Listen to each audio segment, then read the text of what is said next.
Alors bonjour à tous, merci de me donner l'opportunité de pitcher ce soir. Moi je vais vous parler d'une autre forme d'énergie, c'est l'énergie vitale dans les entreprises.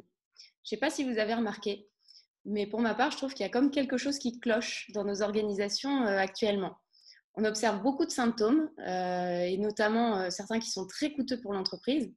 Et comme on est face à une grande diversité de symptômes pour l'entreprise, les dirigeants ont tendance à faire appel à des consultants qui sont spécialisés, voire à aller chercher des solutions pour traiter un à un ces différents symptômes.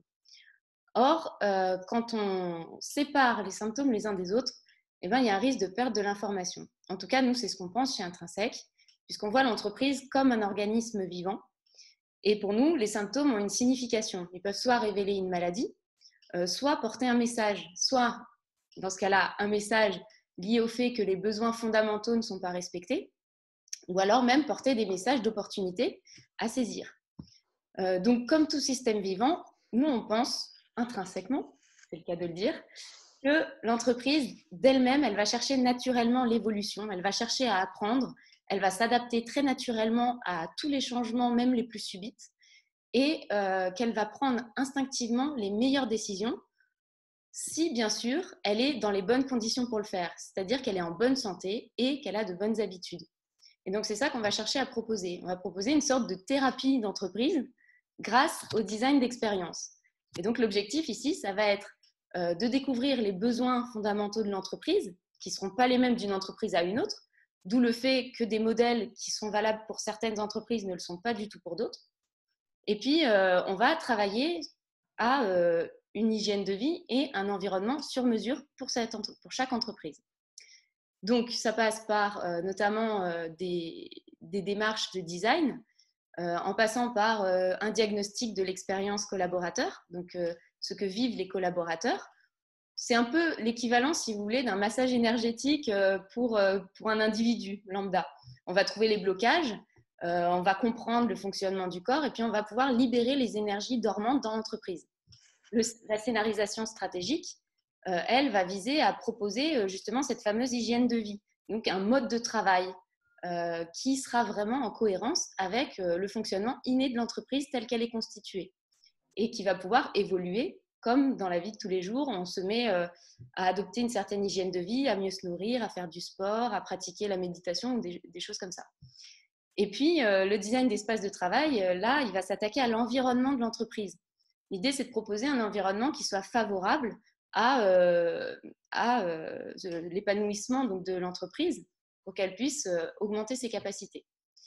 Donc, le design, pourquoi on a choisi le design? C'est parce que c'est la discipline qui permet à la fois de comprendre un besoin réel, même quand il est très subtil et enfoui pardon, et puis qui permet aussi de créer, donc de matérialiser des visions et des concepts, et notamment ici de donner vie à des expériences de travail qui soient idéales pour la santé de l'entreprise et pour lui permettre de s'adapter aux enjeux. Quand je mets ici sur les slides de préparer l'avenir, c'est de faire face à toutes les crises, toutes les mutations qui soient comme le ferait un organisme vivant. Donc notre valeur intrinsèque, donc intrinsèque en son cœur, c'est quoi? C'est une double compétence ingénieur et designer, donc qui permet de traiter des projets complexes et de donner vie justement à des concepts compliqués tout en ayant cette capacité d'écoute et de compréhension de la nature profonde des problèmes. La gestion de projets coopératifs, puisque le design est une discipline qui fait appel à beaucoup de spécialités, et plus elle fera appel à des spécialités très diverses, très éparses, et plus elle peut être de qualité et apporter de la valeur. Donc c'est important de savoir gérer des projets collaboratifs et puis de générer et développer justement des cerveaux collectifs qui contient toutes ces spécialités, donc des experts, et de faire vivre et d'animer ce réseau-là, qu'on peut solliciter sur chaque projet. Donc on travaille sur 3 axes majeurs. Le diagnostic d'expérience collaborateur, ça c'est l'histoire que vit actuellement, donc l'analyse de l'histoire que vit l'entreprise actuellement. La scénarisation stratégique, c'est écrire l'histoire que doit vivre l'entreprise pour qu'elle soit complètement en phase avec elle-même. Et puis les nouveaux espaces de travail, c'est de créer l'environnement qui soit propice pour booster les capacités de l'entreprise et atteindre son potentiel maximal. Donc c'est en concevant cette expérience de travail qui comprend ces 3 axes majeurs qu'on est capable d'amener naturellement l'entreprise à tendre vers sa version la plus efficiente, la plus vertueuse, la plus innovante.